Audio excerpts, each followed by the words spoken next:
আসসালামু আলাইকুম। আমরা আজকে নিয়ে আসলাম হচ্ছে ভিনেকের দুইটা কালেকশন, একটা হচ্ছে ব্রাউন কালার, একটা হচ্ছে ব্ল্যাক কালার।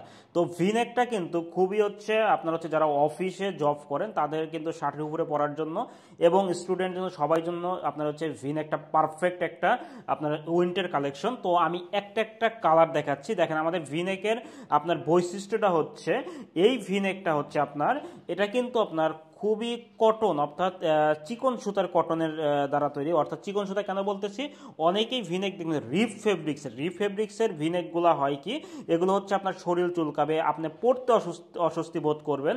কিন্তু এগুলো কিন্তু দেখেন কতটা স্মুথ একটা ফেব্রিক্স, আপনি যদি হাতেও নেন দেখেন কতটা আপনার হচ্ছে কতটা স্মুথ, অর্থাৎ একদম চিকন সুতার ফেব্রিক, যার কারণে আপনি পরতে কিন্তু খুবই আরামদায়ক এবং এগুলো কিন্তু খুবই টেকসই। ঠিক আছে, তো এটা হচ্ছে ব্ল্যাক কালারটা। ব্ল্যাক কালার দেখেন নিচে দেখেন আমরা রিপ ইউজ করেছি।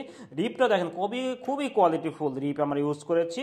এবং ভিতরে দেখেন ভিতরের পার্টটা যদি দেখেন একদম কটন সুতা, অর্থাৎ কটন সুইটারের যে সুতাগুলো ইউজ হয় সেটা দ্বারা কিন্তু এই ভিনেকটা তৈরি করা হয়েছে, যার কারণে এটা কিন্তু পরতে খুবই আরামদায়ক এবং শরীরের সাথে লেগে থাকবে, কোনো খসখসি অনুভূতি হবে না।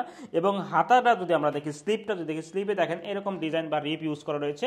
এবং নেক্সট ভিনেকের যে আপনার হচ্ছে রিয়াল পার্টটা বা আসল পার্টটা যদি আমি দেখাই, দেখেন এরকম রিপ আপনার এগুলো কিন্তু খুবই কোয়ালিটিফুল রিপ ইউজ করা হয়েছে। এখানে আমাদের দুইটা কালার পাবেন, একটা হচ্ছে ব্ল্যাক আর একটা হচ্ছে আপনার হচ্ছে ব্রাউন কালার বা অনেকে বিচ কালারও বলতে পারেন।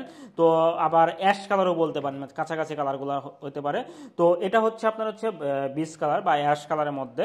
তো এটা দেখেন এটা খুবই সুন্দর একটা কালার, আমাদের দুইটা কালারই আমাদের কিন্তু খুবই সুন্দর একটা কালার রয়েছে। তো আপনি এই দুইটা নিতে পারেন অথবা আপনি একটাও নিতে পারেন। তো যারা অর্ডার করতে চান তারা অর্ডার করতে আমাদের অর্ডার নাও বাটনে ক্লিক করুন অথবা ইনবক্স করুন অথবা আমাদের ফোন করুন। আশা করি আপনি কোয়ালিটিফুল এবং স্মুথ আপনি একটা ভিনেক পেতে যাচ্ছেন আমাদের কাছে। আল্লাহ হাফেজ।